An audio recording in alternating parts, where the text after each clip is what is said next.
ब्रेकनंतर बुलेटिनमध्ये स्वागत। बातमी आहे हिंगोलीमधून।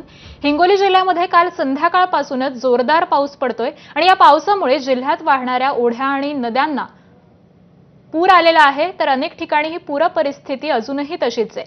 वसमत शहरालगत असलेल्या नदीला पूर आलाय। दरम्यान पुराच्या पाण्यामध्ये अडकलेल्या 5 ते 6 जणांची सुटका ही करण्यात आली आहे। दोरीच्या सहाय्याने नागरिकांनी यांना बाहेर काढलंय।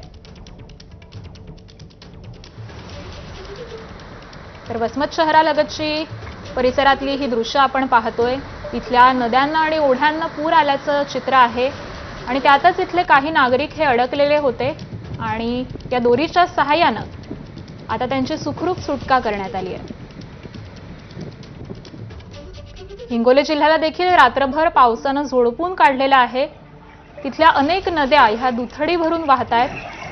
अनेकांच्या घरात देखील पाणी शिरलेलं आहे, सखल भागात पाणी साचलेलं आहे आणि त्यातच हा जीवघेणा प्रवास नागरिकांना करावा लागतो। आणि यातच काही नागरिक हे नदीच्या पलीकडच्या बाजूला अडकलेले होते। त्यानंतर आता या दोरीच्या सहाय्याने तिथल्याच ग्रामस्थांनी यांची सुखरूप अशी सुटका केली आहे।